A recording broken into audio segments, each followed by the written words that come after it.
Welcome everyone to another MIPS workshop. Today we'll be talking about infrastructure orchestration from the ground up. Overall, this is quite a big and complicated workshop, and the content is quite large. So next slide, please. Okay, so why do we want to do this workshop? The purpose of this workshop is to walk indexers through all of the different aspects that play a role in running an indexer operation. So on Tuesday, we have talked about indexer best practices, and most of those were to do with software configuration and specifics of the application stack. So in today's workshop, we'll try to cover all aspects of setting up your indexer, from picking hardware to spinning it to picking storage, all the way to day-to-day operations.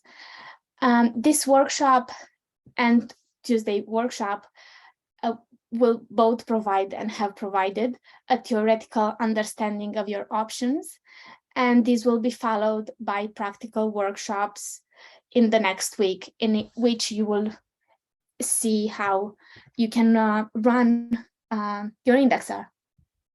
I do want to note that this is one perspective from from research, from many different options out there, from running an indexer, and also from the community.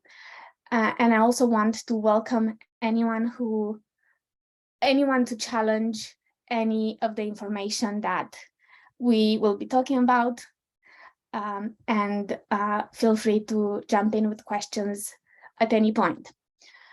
So next slide, please. So the structure of what you should think about when navigating a sea of options in a very complex environment will be our agenda. So we will start with a very quick review of the indexer software stack.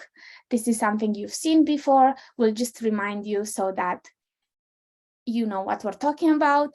Then we will talk a bit about hardware and the decisions to make and how to pick that hardware.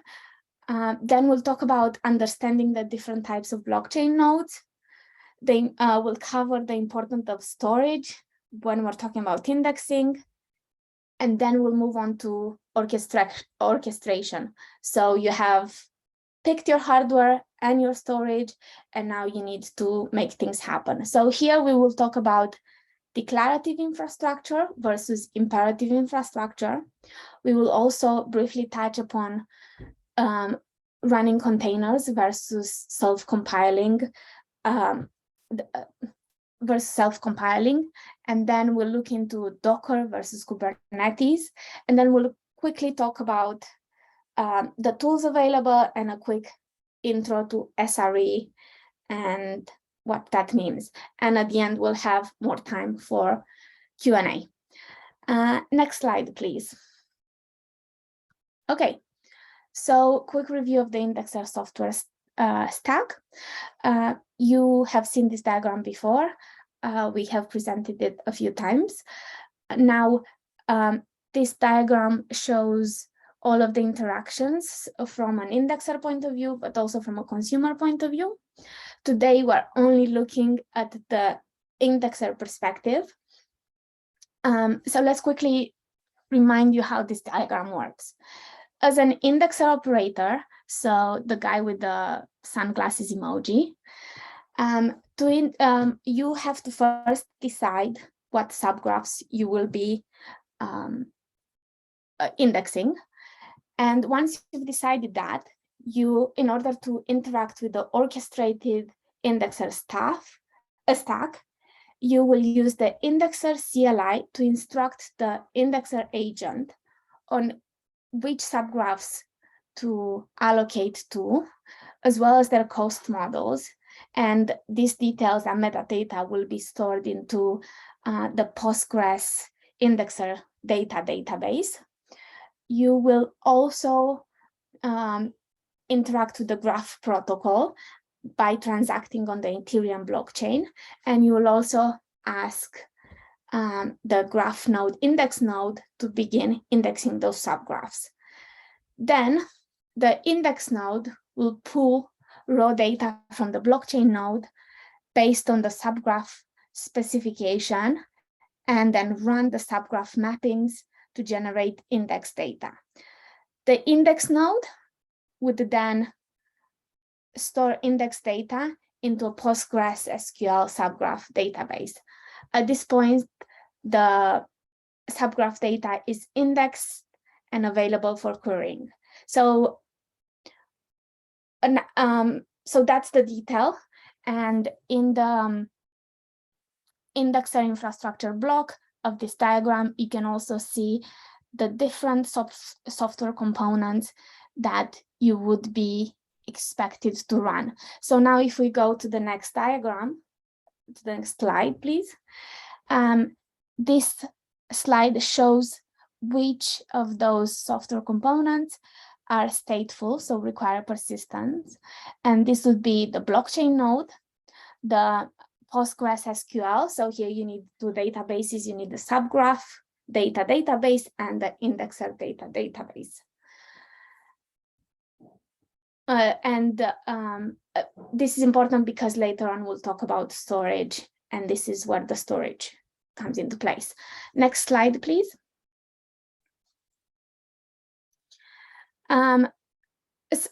So this diagram shows the whole stack and all of the different interactions based on running one chain.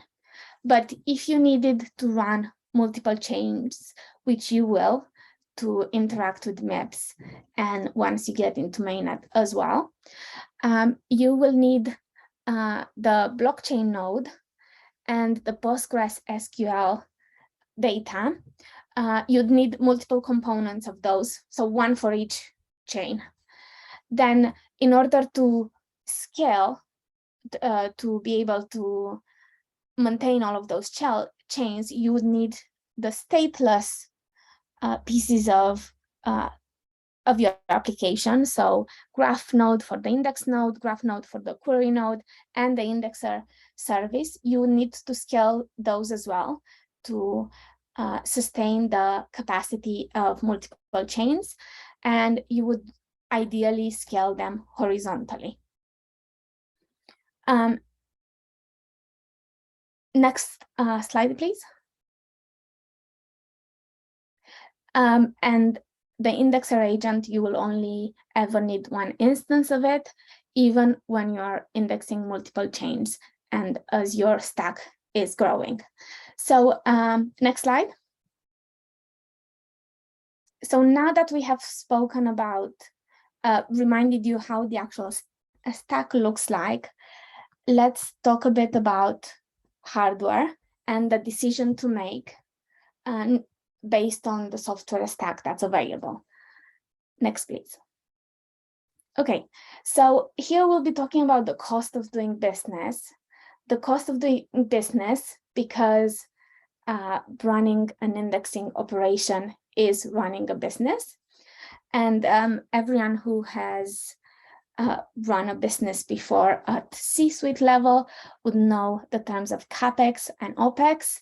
So CapEx, or capital expenditures, refers to investments in the actual physical resources behind the technology. So for example, installing servers, network pipes, or hardware in the old traditional IT world.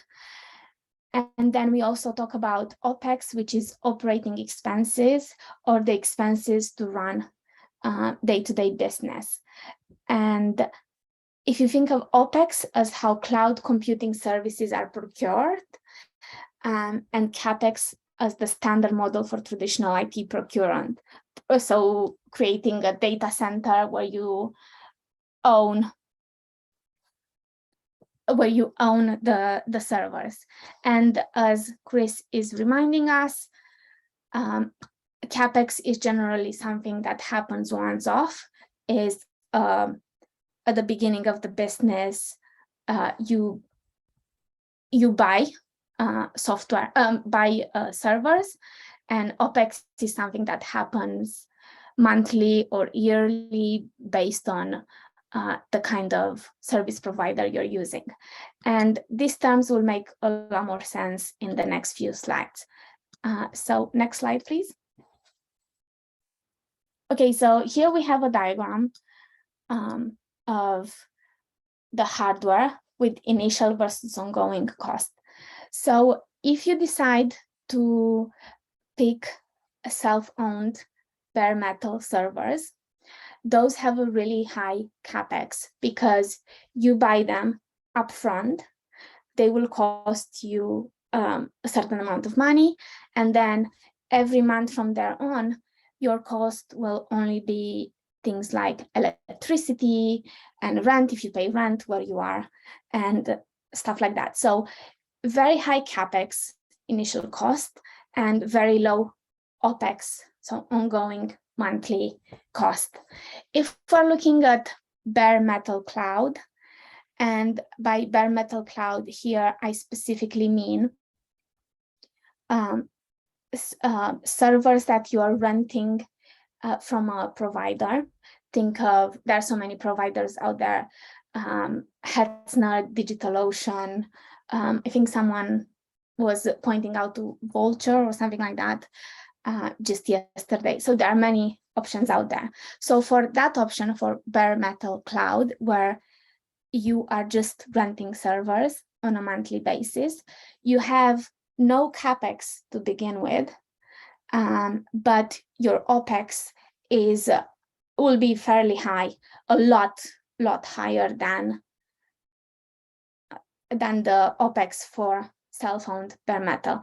And we specifically didn't put any numbers here because the cost variables depend on provider, depend on the location your servers are hosted in, and on the hardware spec as well. And the last option is public cloud, which refers to managed, usually virtual machines somewhere in a data center, and it has its advantages. We'll cover them in a bit, but that tends to have a higher cost, higher OpEx cost than the bare metal cloud option. We have a question: does DigitalOcean offer bare metal? I've only used them as a public cloud. I'm not 100% sure. If someone else knows, please let us know. All right, next slide, please.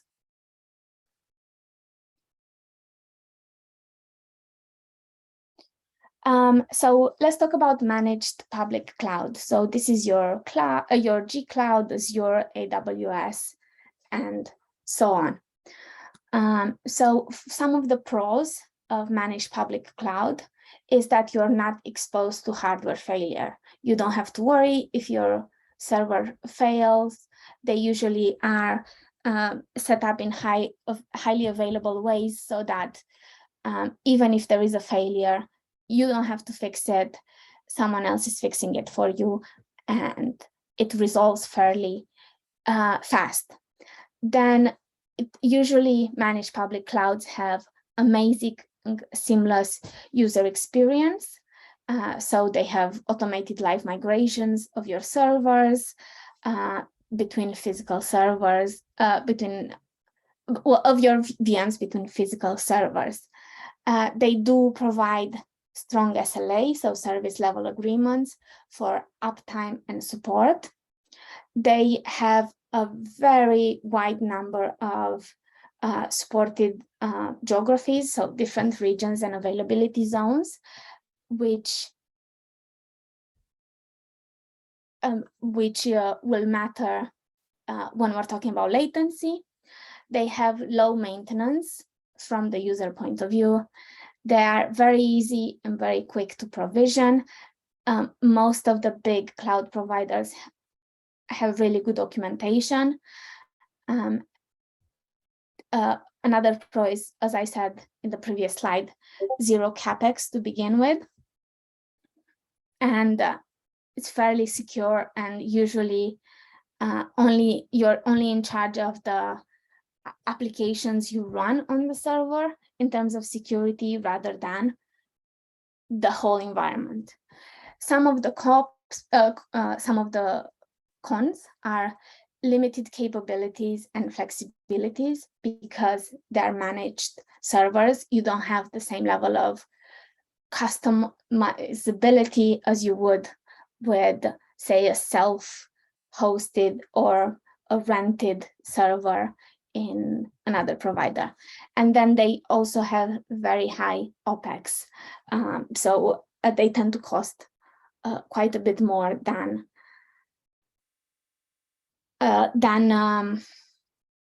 the other option, which is the renting servers. I'm just gonna close the chat because it's distracting me. That's why I'll make a pause in a bit and we can go to some of the questions.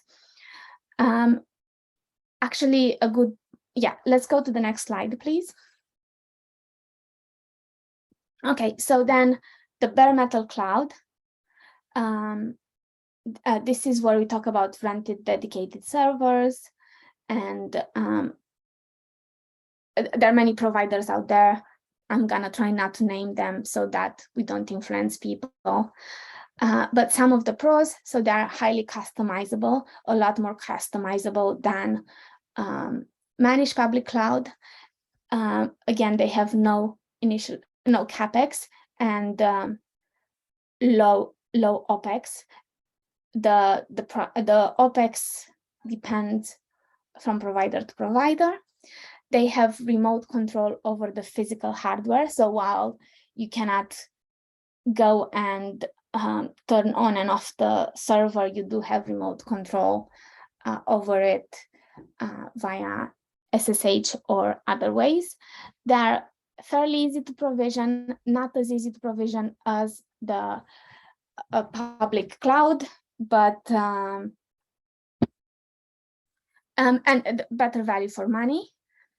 And in terms of some of the cons, they have a higher maintenance than public cloud. You're in charge of the security and you are exposed to risks of hardware failure. Let's go to the next slide, please. Okay, and the last option here in terms of picking hardware is self-hosted servers. So the self-hosted servers are highly customizable. They have the lowest OpEx. As I said, you only worry about electricity and rent once you decide to go with self-hosted. You also have full control over the hardware. And some of the cons, very high maintenance, require a lot of expertise to set up, and a lot of knowledge to operate on an ongoing basis. You're also in charge of security, networking, power, and redundancy. A very important thing to mention, self-hosted servers depreciates over time, and they have a high capex to begin with, and you're exposed to risk and costs of hardware failures. I'm gonna stop here really quick, and Chris, I see you're typing. Do you wanna do you have anything else to mention that I haven't said already? No, I think you've covered it well. Sorry for distracting you with all the chat messages. I just mentioned that there is one more option, which is co-location, which is kind of like a combination between this slide, self-hosted servers, and bare metal cloud, where you basically buy the server, but then you just rent space in some third-party data center to host them. So you buy the server, but rent everything else, the power, the space, the networking, everything. Yes, thank you. And also someone else mentioned the data center connectivity. I'm sorry, I'm not gonna try to pronounce your name because I won't do it justice, but thank you for your contribution as well. Yeah, next slide, please. Okay, so now that we spoke a bit about hardware, let's talk about understanding the different blockchain nodes, because there can be some confusion there. And yeah, it's worth quickly talking about that. So keep in mind this diagram. This is where the blockchain node is, so the black border blockchain node. And next slide, please. So here we have a table of the different node types, and hoping that this will help indexer to think of what kind of nodes they need to run depending on what kind of subgraphs they index. So there's the concept of light node, which is only useful for sending transactions. This actually means that it's not useful for indexing, but you can use for sending transactions. So a light node, you cannot index any type of subgraphs at all. Then we have a full node, which keeps all log history, but prunes everything else that is historical state and other data. So you can use a full node to send transaction and to subgraph and to index subgraphs that only consume events and don't need to access historical data. Then we have archival nodes. The archival nodes let you send transaction, let you index subgraphs that only consume events, but also index subgraphs that query chain state. So they keep everything a full node would keep plus historical state. Then we have the last type of node, which is archival trace node. And this has the whole capability of an archival node plus all trace data. And this allows you to index all subgraphs. This is important when you think of how many subgraphs you want to index and also the type of subgraphs you can. And yes, we are talking about Ethereum nodes. I'm not sure I fully understand your question. I guess maybe the distinction is that we're talking about EVM nodes. So that's Ethereum, Gnosis Chain, Optimism, Arbitrum, and many of the networks that will come to the MIPS program. Yes, thank you very much. And for the next question, does this apply to Gnosis Chain? Yes. For MIPS, what kind of ETH node will we need? So for MIPS, depends on the kind of subgraphs you will be querying. Chris? Yeah, I mean, the bare minimum to be able to index a subgraph will be a full node, but if you would like to kind of seriously compete, you probably want to be able to index, whatever subgraphs have lots of curation or, are receiving many queries. And in that instance, you'll want an archival trace node to be able to index everything. Thank you. Next slide, please. Okay, so we have this slide about whether you should buy hosted RPC service, just because I've seen that question come up a lot in the MIPS testnet and in other Discord channels. So there are pros and cons. So should you buy a hosted RPC service? Well, the pros are that it's really easy and quick to set up. You don't need any infrastructure expertise to do with setting up servers, deploying applications, and so on. With the caveat of you still need to run the other components. So you're buying a hosted RPC service to replace your blockchain node in that diagram. that we showed earlier. You don't have to worry about the security of the blockchain node, another pro. In terms of cons, very, very high OPEX. So the monthly operating expense is high. Then you are likely to have high latency issues between the graph node location and the blockchain location.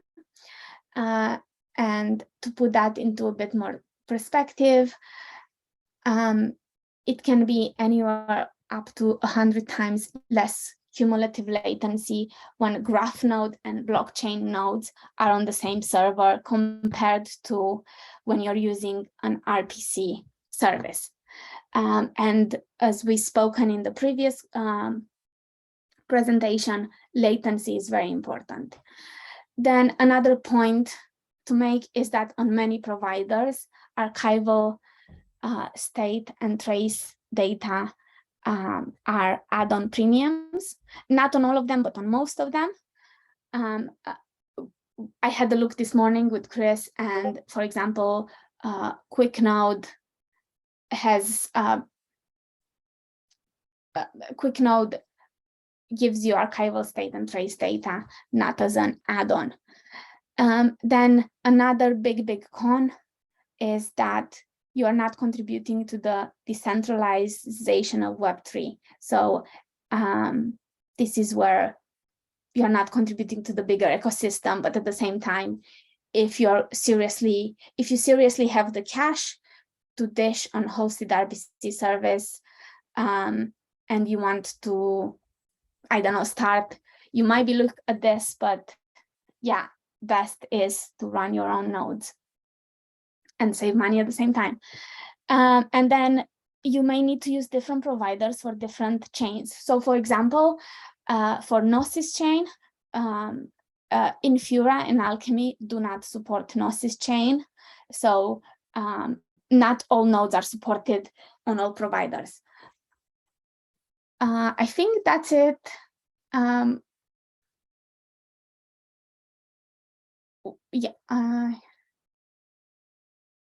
Arbitration can be if you want to centralize centralized nodes sensor data. Thank you, Hope, for that. Agreed. Next slide, please. Okay, I want to hand over to Chris to talk to us a bit about storage. Thanks, Anna. Next slide, please. And I will also note there are a few people on this call who have far greater storage expertise than me, so please do chip in. This is the only slide we have, so definitely a bit of time to discuss other perspectives. When it comes to storage, we've already seen from the diagram that there are 3 components in particular that are stateful and where storage matters. 2 of those components are particularly performance sensitive, and that is the blockchain node, which obviously synchronizes with the chain and keeps up to date with all of the latest blocks, and then the Postgres database that holds the subgraph data. And so for both of these use cases, high speed, like physical storage media is really high leverage. It makes a very big impact. And generally, storage is one of the most important and largest cost components of running the infrastructure. So it's worth thinking about. For blockchain nodes in particular, any storage solution that offers high random IOPS performance is going to be particularly well suited. And that's because as blockchains sync, they do a lot of random state accesses. So yeah, random IO performance is important. Similarly, when subgraphs are indexing, they're constantly writing to the database, and at the same time, you're issuing queries against the database, as queries come in from the gateway. And so again, this is an area, and just to recap, I'm talking now about the Postgres DB storage that actually holds subgraph data. This is an area where high performance storage has a high impact. So it allows you to both index subgraphs faster, but also answer queries faster. So that's the physical media. I know I see XFS is mentioned in the chat. It's a file system that I've personally never used. Please check it out. And actually, yeah, I'm hesitant to try saying your name for fear of butchering it. But if you are open to saying a few words about XFS, please do. I'll just get to the end of the next section. So other than physical media, the other thing is like how you actually use these devices, particularly for some of these larger chains. So I think Gnosis chain, for example, a full archival trace node, I think is on the order of 3 to 5 terabytes, depending on if you're using compression and things like that. And so, you know, you may not have a single physical disk that can hold all of that state, and obviously you have a single point of failure. So generally it makes sense to use some technology to aggregate individual physical disks into a larger volume, and at the same time, you know, get some other features around redundancy and you know, just the ability to tolerate drive failure. So RAID or LVM are great kind of beginner options that can allow you to do that.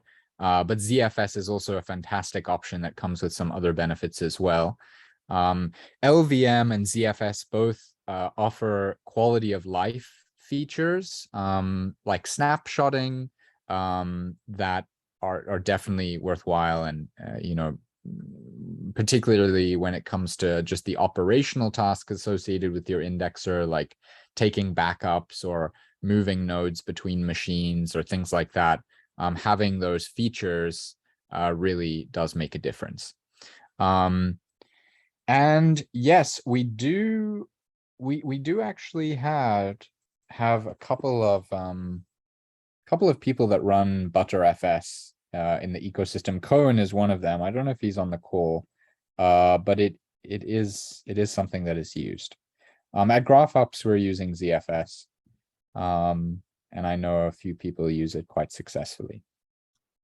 And Vince from Nodify said he also said that ButterFS leaves performance to be desired. Have you used it, Vince? Would you like to say a few words if you have?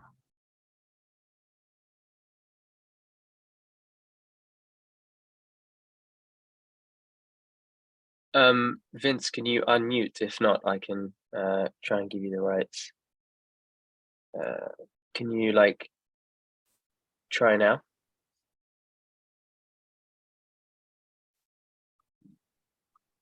Should be able to speak. Yeah, Okay. he can't speak. No worries. Thanks for sharing your perspectives anyway, Vince. I don't know whether you know, not to put people on the spot. It's totally okay if you can't speak, but if Jim has any thoughts, Jim's a storage master. That's not true. I'm not a storage master. I'd say I'm a storage enthusiast, maybe. Can you hear me okay? We can, but that's just Dunning-Kruger at work. Well, you know, the one thing I think that's interesting about ZFS is that all the features that come with it, right? I think you mentioned that, Chris, but it really can't be understated how often the features of ZFS, like snapshotting and the fact that it's a copy-on-write operating system. So if things go really wrong and you get like a SIGINT or some kind of really awful thing happen on your server, then ZFS generally has your back. Because it's a copy-on-write operating system. So if you were to lose power immediately, then the likelihood of you actually corrupting something in ZFS and it not auto-correcting is super, super low. And then, of course, snapshotting and compression. Compression is free space and free performance on ZFS.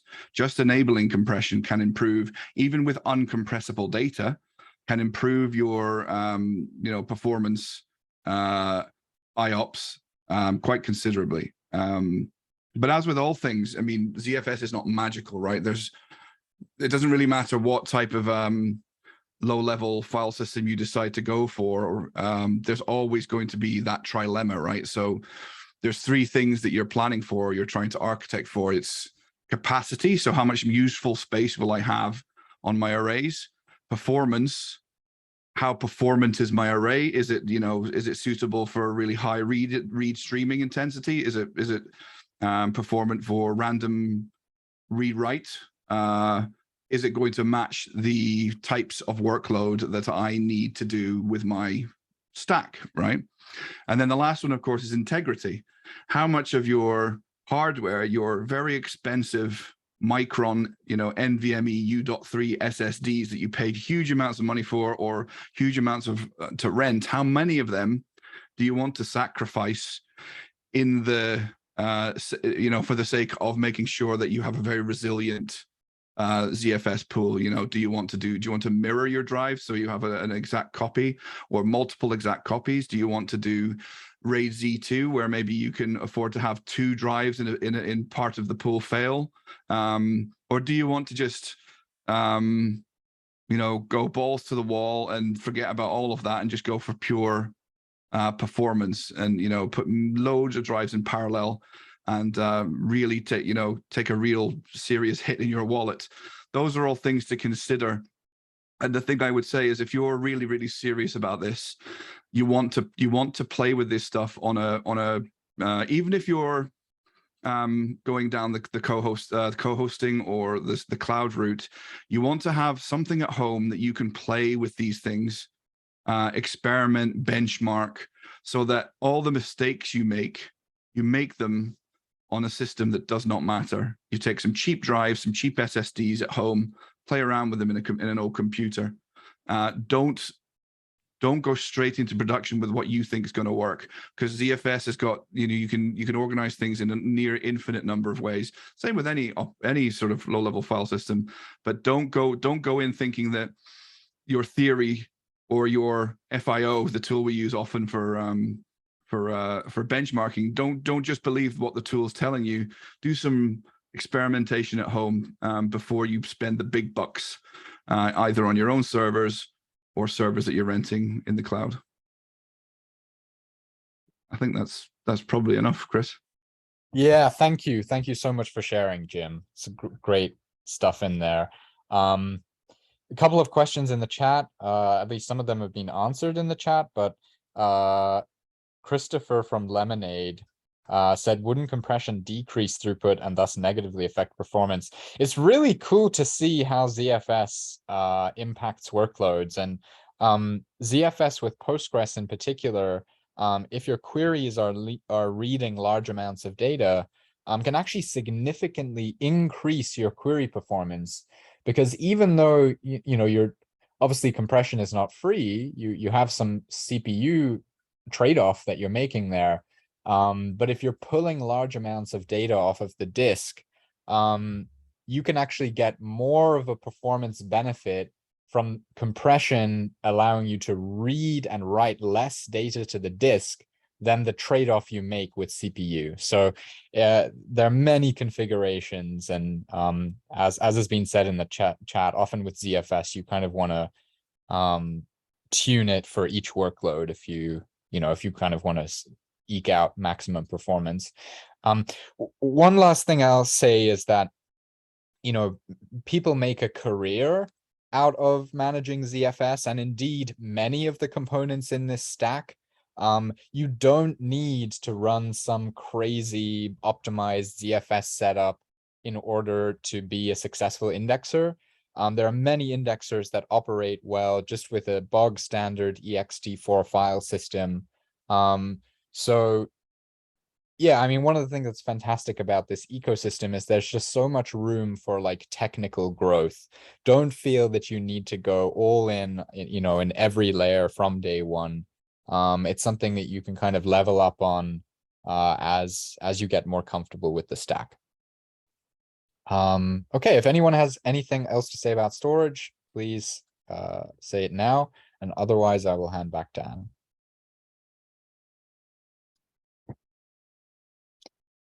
Thank you, Chris, and thank you everyone who has shared their experiences and their comments on the chat regarding storage as well, and Jim as well. This is a very complicated. Sorry, I'm really sorry to interrupt, but I still have a question. Sure.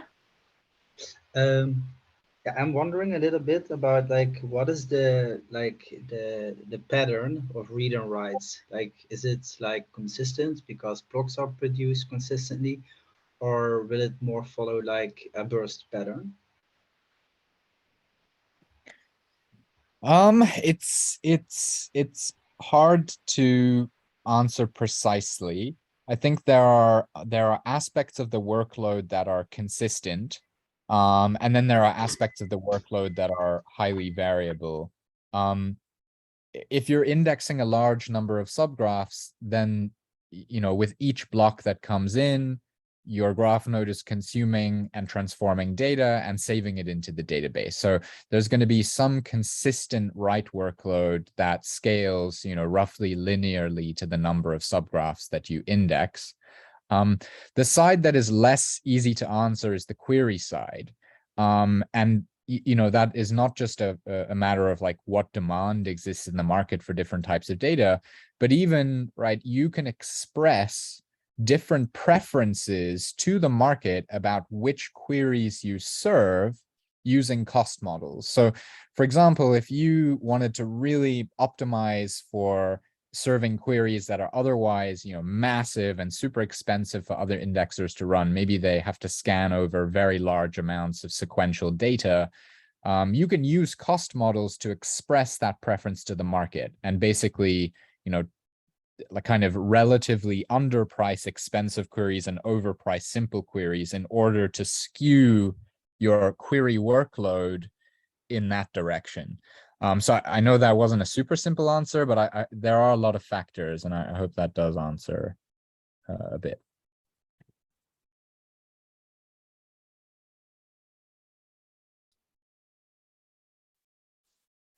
All right.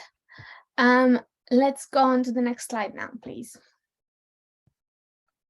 Okay, so we're going to talk a bit about orchestration. And by orchestration, we mean you've decided on your hardware, how are you going to manage it, how are you going to spin it up, how are you going to automate the provisioning, and so on. So next slide, please.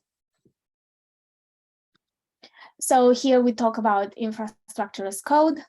I'm sure many of you have heard this term, but basically what it means is instead of going around and clicking or running one command ad hoc somewhere to set something up, you have everything written in code, whether that's YAML using something like Ansible, or whether that's Terraform using HCL is what they use, or even Bash scripts.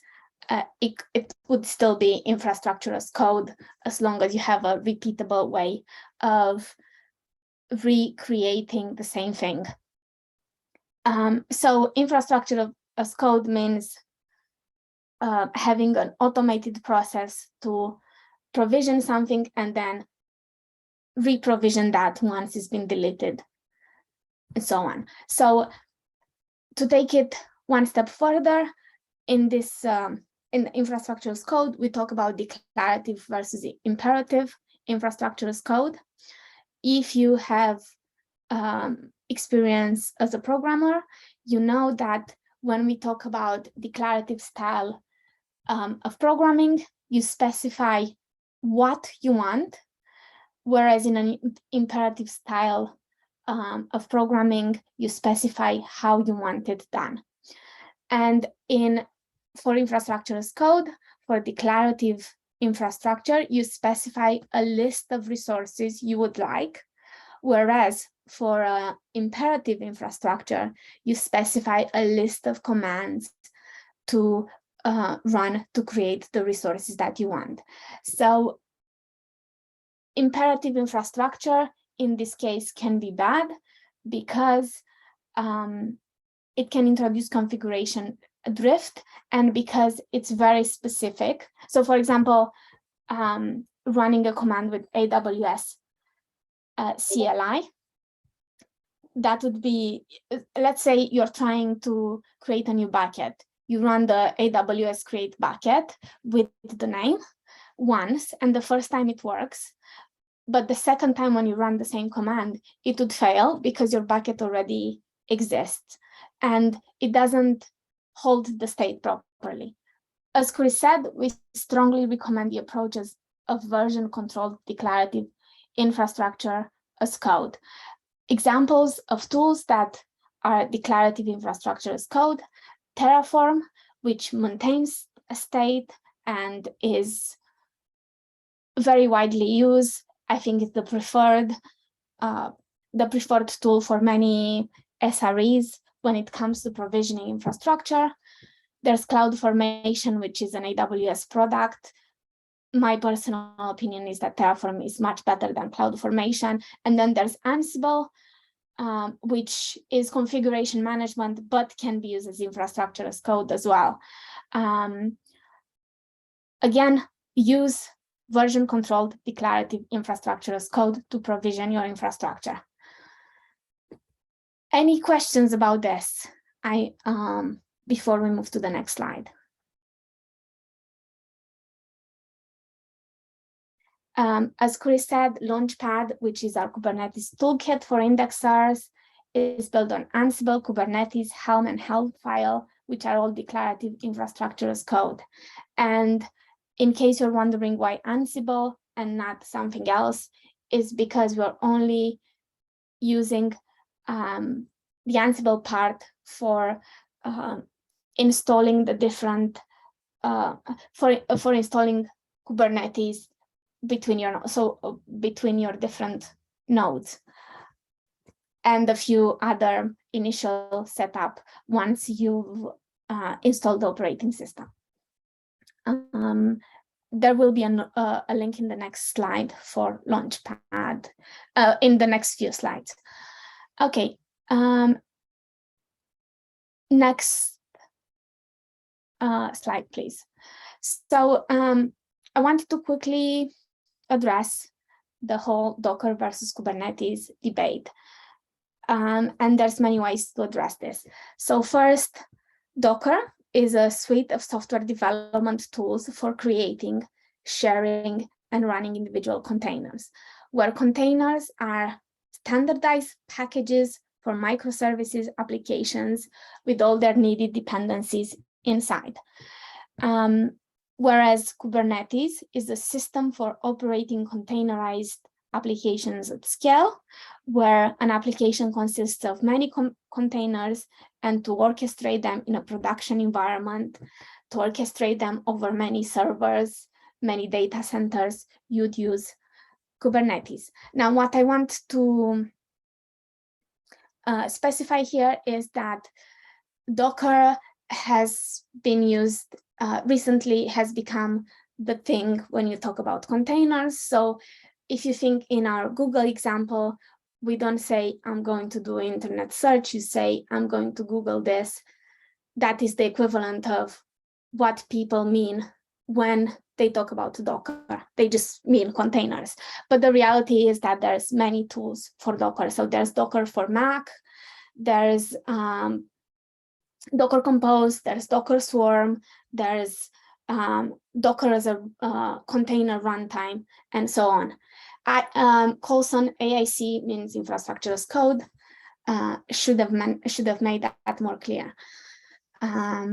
So going back to Docker versus Kubernetes, I would say that a fair comparison would be Docker Swarm versus Kubernetes, where Docker Swarm is also a system for operating containerized application at scale.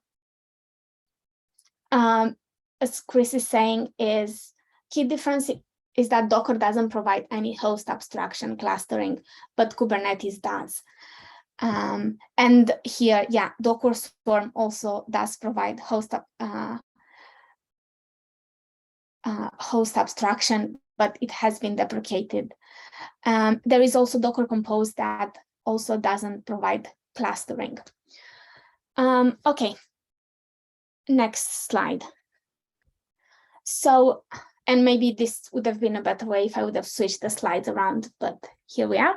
So we talked about containers, but let's quickly touch on self-compile. So your options are running containers which run based on an image, which is a specification of what you're going to install and how in that container, or self-compiling applications, self-compiling packages on an operating system.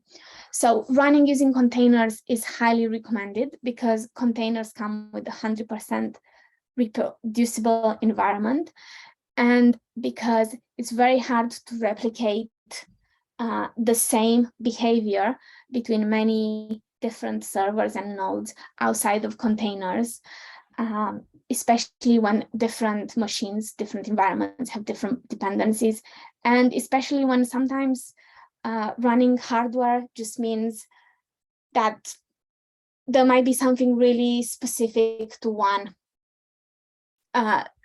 machine that you are not seeing on other machines. So again, please run containers instead of self-compiling. We know that, I think it's Cohen who self-compiles everything. I'm not sure if he's here to comment, but maybe we'll try to get his comments in the future to have a more balanced view of his pros and cons. Next slide, please. Okay, so initially we're going to talk about an intro to SRE and just in general day-to-day operations. We ran out of time, but even the fact that you have to think about running infrastructure as code, running everything version controlled, even that is day-to-day SRE. You also want to make sure that you have a monitoring system. Yeah, you want to make sure that you have monitoring systems, you have visibility into what your applications are doing, but also visibility into how your hardware is behaving as well. So to wrap up this whole conversation, to remind you the different indexing stacks available. So there's the Docker Compose setup from Stake Squid. That has been recently updated to support MIPS. However, the limitations of the Docker Compose setup are that you can't scale that beyond one host, one server.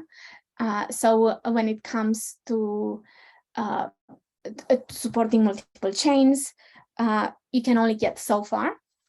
Then soon we'll be revealing the Kubernetes Launchpad from GraphOps, which there's a lot of work that has gone into that.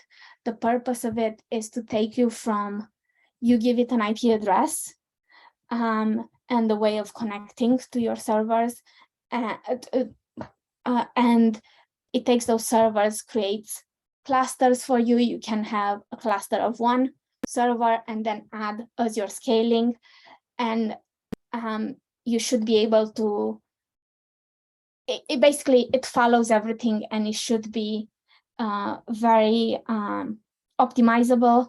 It would also be able to support a hybrid stack, and by hybrid stack we mean for example, running one self-hosted small server in your garage, but also renting a bunch from a different provider and making a cluster out of them.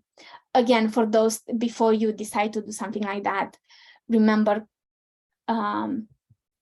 latency and how the location is important. There's also the bare metal install suite from Mind Heartstall. Sorry for the typo. And there's the Ansible install suite from Stake Machine. We are a bit over time, but I would like to invite everyone to ask questions. Or maybe we'll I don't know about whether the FAQ will be in the recording. Maybe we'll hand it back to Abel and then yeah, but over to you, Abel. Sure thing. Yeah, I'd say we should keep the recording in the FAQ. So no, I think people are feel free to drop off if you're busy, but yeah, I think it's valuable. So we'll keep the recording in the FAQ. So yeah, I say keep going. But obviously try not to keep it for too long. All right, Anna, thank you so much.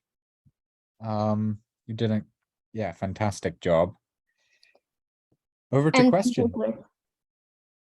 Yeah, and indeed, to everybody who has shared their opinions and perspectives in the call and on the chat, I really appreciate the diversity of perspective. And keep contributing. I hope everybody can feel that that's a big part of this community.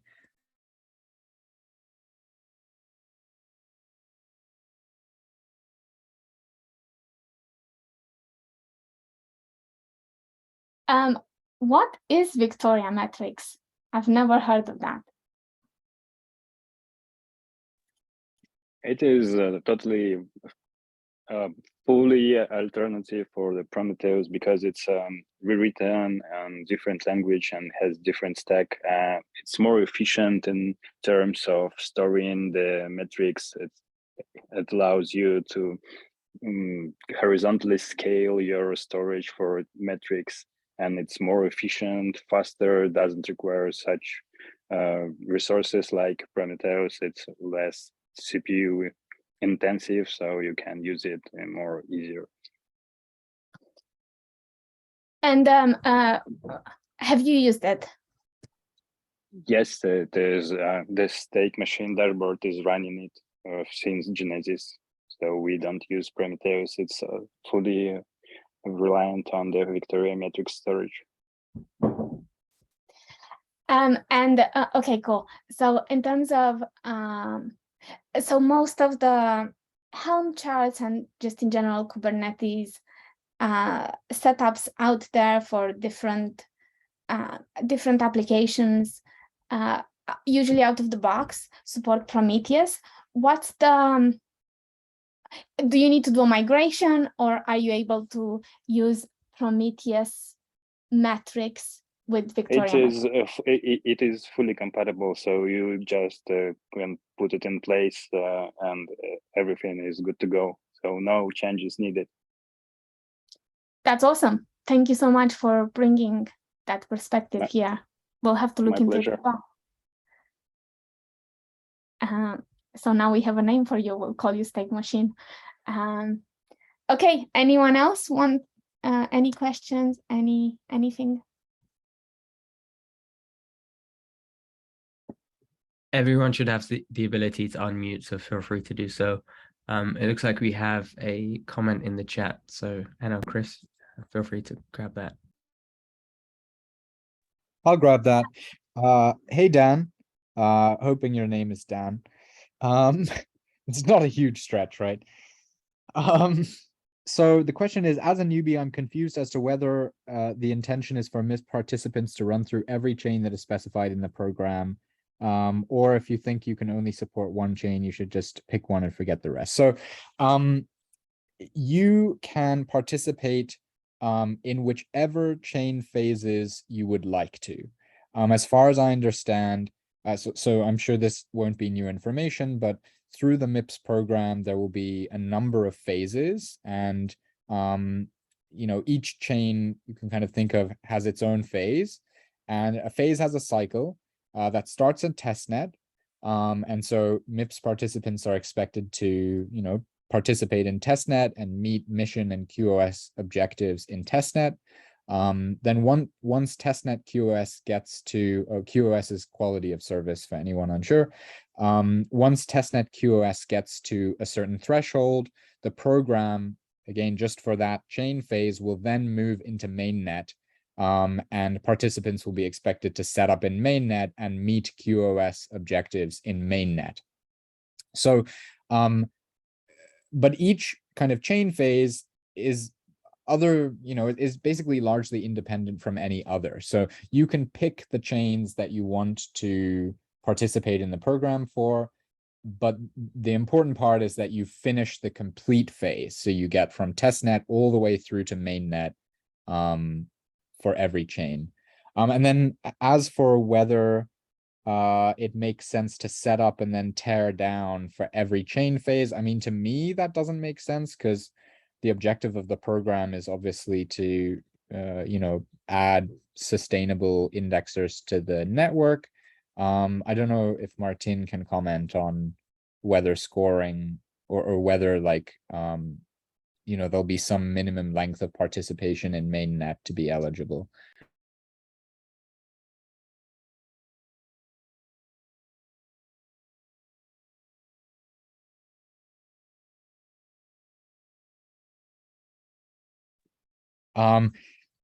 Follow-up question from Dan. So I might not be ready for Gnosis chain, but I can start getting things ready in order to jump on a future phase. Yes, that's correct. So long as you, applied before the deadline and submitted all your KYC. But yeah, you can pick the chains that you would like to participate in.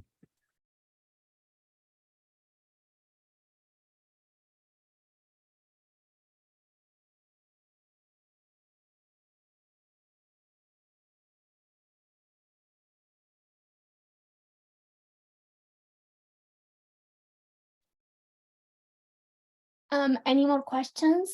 And since we're waiting for questions, it's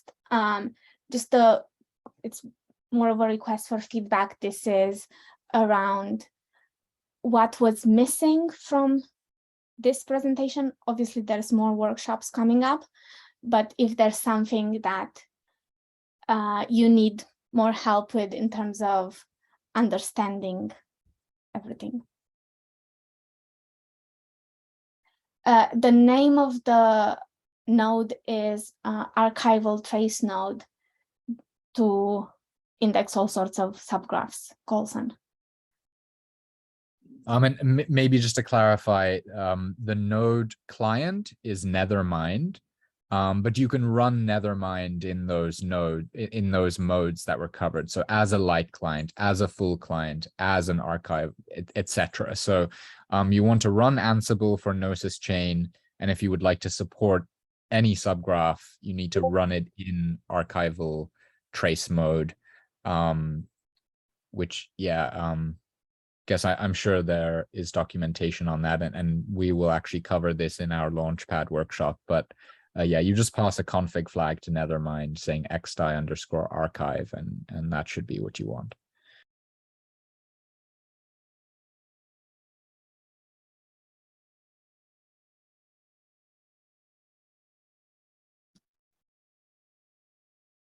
And is there a way to sync your Gnosis archival node without having to wait a few days? I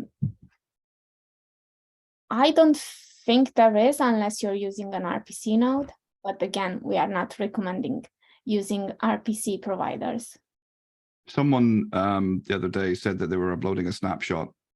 I think it was Sunzu. I don't know if he's on the call. But maybe one of the community members might be providing a snapshot. We'll see. There was also some talk about, I think, of Gnosis providing them, but whether that actually came to be or not, I'm not sure.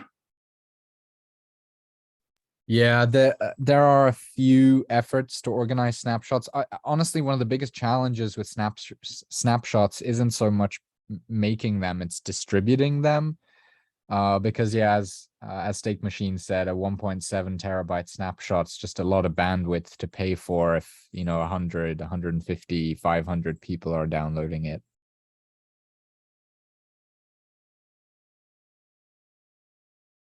Time for BitTorrent. Yep. And to all these questions, question 2, is there a recommended list of regions where we should start the servers?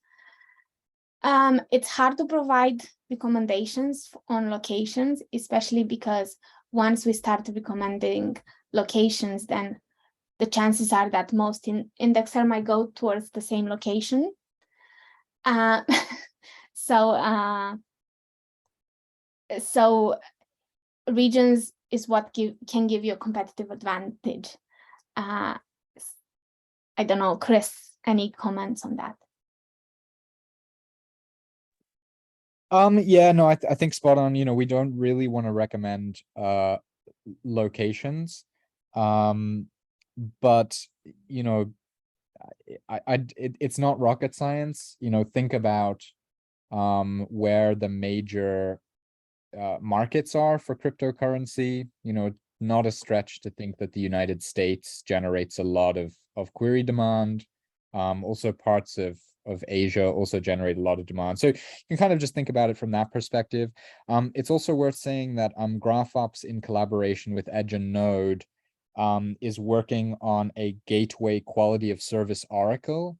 And this will, you know, give us a bit more quantitative data, all of us, to understand, you know, query traffic that the gateways are processing. And I think that might also, you know, be useful in planning where to locate nodes.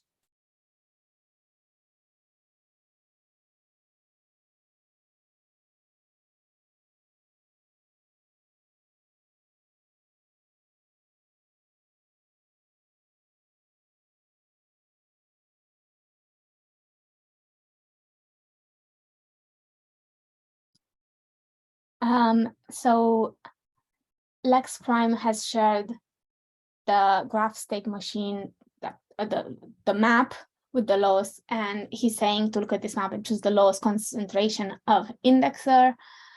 But also remember that,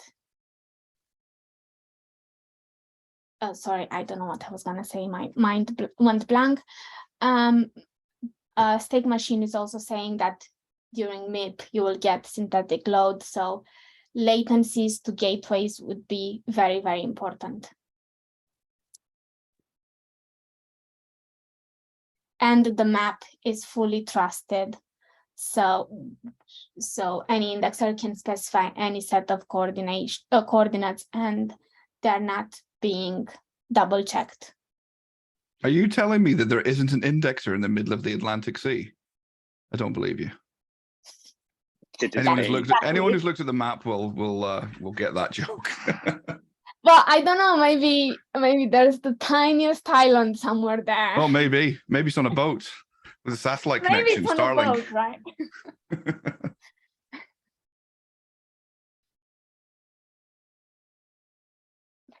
Pirate radio, anyone?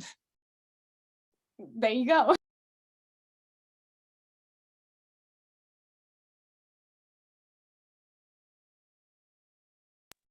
Atom Submarine Indexing sounds like a great company name. Just saying.